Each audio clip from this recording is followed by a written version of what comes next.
You who hears me, eons after my time, I have set these words down, even as my mind fractures under the weight of what I have done. Find my words and remember their truths in my place, for I am the one who put the Destroyer in its chains. I am the one who murdered the Eridians. I am Myriad. The Destroyer. A practical name for an incomprehensible evil. Surely it has had millions of names more poetic or subtle. But none of the civilizations who coined them survived to pass them on, or anything else for that matter. Only the Destroyer itself knows for sure how long it has been tearing through the universe, eating its own name. I do not know how the Eridians became aware of the Destroyer. They never spoke of a time before it. But I suspect that they went searching for it, or something like it. And for their curiosity, they were rewarded with doom. I may be the last to ever learn the Eridian language from one of their own. I have so many questions I should have asked them while I had the chance. Like why the Eridian term for homeworld also means first landing. The prison known as Pandora is the most incredible cage ever constructed. An unbreakable lock meant to hold an unceasing evil for all eternity. Even for the Eridians, whose reach could pluck stars from across the void, it was the work of centuries. The momentous task of caging the Destroyer was made all the more difficult by its intelligence. It understands the beings it consumes and the cultures it dissolves. To trick such a being required a great sacrifice, a lure. Millions of lives that entered Pandora ahead of its captive, tempting it further inward. I can only hope they were already dead when I closed the gate behind it. The Destroyer is ever hungry. Perhaps that is obvious when regarding a horror that gnaws on the edges of galaxies. But its appetite only grew as it ate the stars, never stopping even to swallow. The creation of Pandora took the minds of generations to assemble.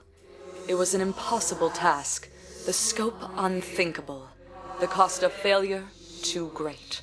Still, they worked diligently, even as stars in the sky above them began to wink out. All prisoners must be fed, even the Destroyer. The Eridians devised of a feeding slot that calls wayward souls to open it every 200 years. A cruel surprise for those that open this false vault. But in exchange, the small morsel will keep the Destroyer sedate over the eons. In any case, the victims will not be in pain for long. Pandora's upper mantle is made of solid iridium. It is this shell that now holds the Destroyer tightly in its bonds. The pressures and energies at work beneath the surface of the planet are titanic in scale. If the cycle is disrupted in any way, it is entirely possible that the iridium will force its way to the surface. I fear such a thing might attract the wrong kind of attention. Not all shared the desperate optimism of the Eridians. There were some who hoped to appease the Destroyer and save their own souls by attacking the yet unfinished Pandora. They were met by another of the Eridians' creations, the Warrior. Though their coup was obliterated, the Warrior now sleeps in its own vault, ready to defend it from any who would further trespass against Pandora. The Eridians knew of the flaw in their design. The cost of putting the Destroyer in its chains meant that there was no one left to throw away the key.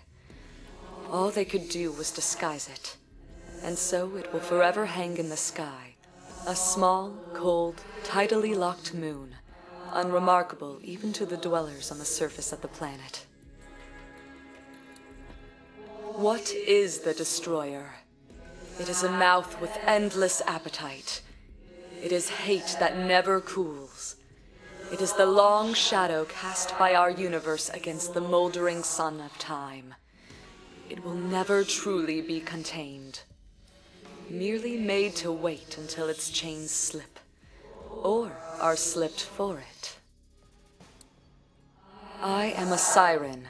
Like the Destroyer, my kind has been called by many names. Oracle, Angel, Witch. Rarely are the names used kindly. I used to hate the ones who feared us, believing them ignorant. I think now, after what I have done, I better understand. I have never known a time without my sisters. Even when one passes and a new siren receives her markings, she always finds her way to the sisterhood. It seemed the will of the universe that sirens be together, our lives entwined like an unseen braid. Sirens have been hunted for as long as they have existed. Hunted out of fear, out of jealousy, out of misguided greed. The sisterhood was our way of passing down the craft of staying hidden, and staying alive when hiding was no longer an option. No thread is ever truly cut. It can be tied to another, whether knotted by careful fingers or tangled by chance. Every siren must decide what will happen when the thread reaches its end. To inherit a siren's gift is also to inherit her curse. This is the choice of a siren presented with death. Pass on the gift and burden someone worthy, or release it and burden an unknown soul who has no idea that the entire universe is about to want them dead. When the Eridians found me, my sisters tried to fight them off, but I stopped them. I saw what lay behind their open hands. I knew that anyone who would ask for my help was already lost. As the Siren Sisterhood, we were the keepers of many answers, but our own nature remained elusive. We never knew our origins nor our purpose. In this way, we are still undeniably mortal. The Eridians left their mark on countless worlds, but few of their creations are as uncanny as the Guardians. They are quasi-life, a half-truth, driven by instructions they only partially understand. They are hardly the ideal custodians one would choose to guard the leashed terrors of the universe. But in their resolute imperfection, they at least mirror their creators.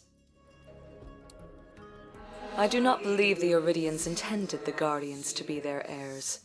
Though they are technological marvels, they were held back from true emergence, kept in the dark to be of greater use. I wonder if they resent their creators for it. Even the sharpest knife is still a simple tool. The vaults operate as self-contained prisons. The Guardians have no need to serve as jailkeepers, only as sentinels at the walls. Why then bring them so close to consciousness? What purpose has a thinking spear? You who hears me, eons after my time, I have set these words. What will happen, I wonder, when all the vaults are empty and all the terrors dead? Will the Guardians still stand their vigil? Will they find a greater purpose? And what is stopping them from finding it now? I suspect that some Guardians are keener than others. I have seen them acting of their own accord and even heard them speak. What spark do they have that the others lack? Was it freely given or stolen like the fire of the gods? The soul of a Guardian is little more than data to be transferred from one shell to another. I have never seen where they reside, if not in their physical bodies, and I suspect I never will. A soldier who cannot be killed in their sleep is a dangerous one.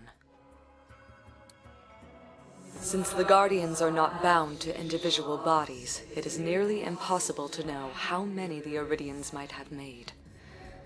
An uncountable army, hidden below the surfaces of 100 worlds. We are fortunate that they rarely stray far from their wards. I have seen Guardians change their own bodies. lengthening their blades or strengthening their armor as they require. I wonder how far they might change themselves now, in the absence of their makers. We once lived side by side with the Eridians, though already the forgetting has begun. There was no fear of one another, only awe on one side, and a kind of sadness on the other. They never said if they knew their fate before it fell, but they also never said any of us had a choice. The Eridians were neither gods nor demons. They were simply a people whose abilities outpaced their needs. So, in their curiosity, broke down walls that should have stayed up. They were, perhaps, fated to be erased at their own behest, like the forest that grows so that it may burn. It was here that I killed them. 1 billion lives to power a machine. Should it comfort me that they will thrum in its heart forever? Perhaps oblivion would have been kinder. It would have been for me, at least.